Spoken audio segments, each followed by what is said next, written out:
मी प्रकाश वाजे, राजेभाऊ वाजे, खासदार राजेभाऊ वाजे हा माझा मुलगा.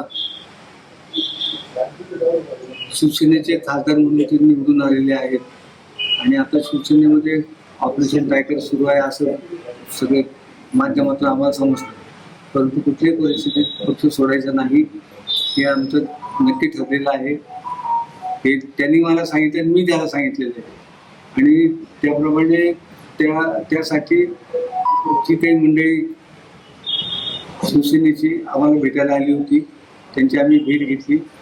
त्यांनी भेट घेऊन त्यांना आम्ही हे सांगितलं की आम्ही पक्ष काही सोडू शकणार नाही.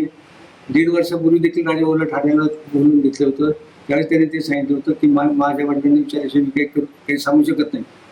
आता देखील त्यांनी ते सांगितलं की मी माझ्या वडिलांनी विचारल्याशिवाय काही सांगू शकत नाही. त्यानंतर ते माझ्याकडे आले. मी त्यांना सर्व परिस्थिती समजून सांगितली की आम्ही व्यावसायिक राजकारणी नाही, आम्ही सामाजिक कार्यकर्ते आहोत आणि सामाजिक काम करण्याच्या माध्यमातून आम्हाला जे काही परमेश्वरांनी मिळाले ते मिळाले. 1952 साली माझे मामा आमदार होते, 62 साली माझे वडील आमदार होते, 67 साली माझे काकू आमदार होत्या, 14 मध्ये राजेभाऊ आमदार झाला, 24 मध्ये राजेभाऊ खासदार झाला. आता परमेश्वरांनी आम्हाला आणखीन काय द्यायचं आणि शिवसेनेने आम्हाला राजेभाऊला आमदारकी पण दिली आणि खासदारकी पण दिली. त्याच्यावर आम्ही समाधानी आहोत. तेव्हा कुठे जायची आमची अजिबात इच्छा नाही. आम्ही आहे तिथं आहोत, सुखरूप आहोत. त्या दिवशी रात्री मला नार्वेकरांना मी फोन करून सांगितलं की असे लोक आले होते, त्यांनी मी असं सांगितलं. त्यांनी उद्धव साहेबांना सांगितलं तर उद्धव साहेब माझ्याशी बोलले. उद्धव साहेबांना मी सांगितलं की तुम्ही आमची काळजी करू नका, आम्ही कुठेही जाणार नाही, आम्ही तुमच्याबरोबर राहणार. किती लोक तुमच्यावर राहणार नाही मला माहित नाही, पण आम्ही तुमच्यावर आहोत.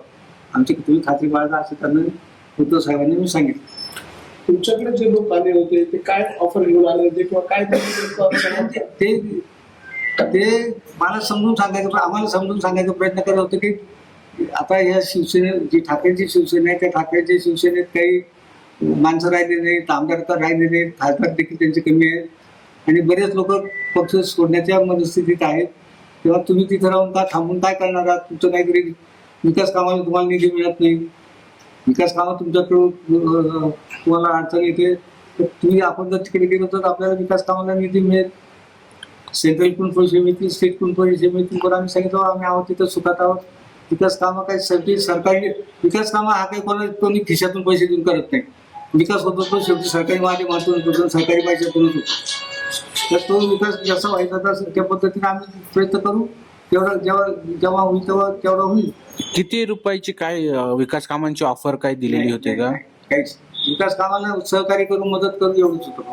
या कमिटीमध्ये नेमकं कोण होते? काही आपल्याला याची कल्पना होती का? कारण नाही डायरेक्ट तुम्हाला कशी ऐकत ही ठाण्याची मंडळी होती, त्यांची माझी ओळखच नाही. पहिली गोष्ट म्हणजे मी राजेभाऊ आमदार होतो तरी मी मुंबईला कधी गेलो नाही, राजेभाऊ खासदार राहते, मी अजून दिल्ली पाहिजे होती आणि आम्ही एकमेकाच्या कामात हस्तक्षेप अजिबात करत नाही. त्यांनी त्या लोकांना सांगितलं माझ्या वडिलांना विचारायचं मी काही करू शकत नाही म्हणून ते माझ्याकडे आले.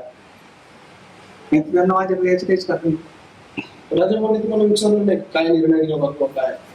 त्यांनी अगोदरच मला सांगितलं आपल्याला काही करायचं नाही ना. मी नाही म्हणून सांगितलं, मी सोपं का तो माझ्याकडे आला, हे लोक आलेले आपल्याला असं काही करायचं नाही ना, पक्ष बदल वगैरे, मी काय म्हणून सांगितलं.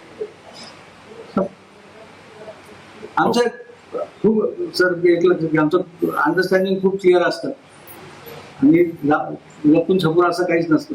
त्यांच्याशी आता महत्वाचं मी ते बसलं तुम्ही लोकांशी मी बोलतो तुम्ही पाहता विकास आणि मी 57 सालापासून निवडणूक पाहतो, 57 सालापासून मी राजकारण पाहतो.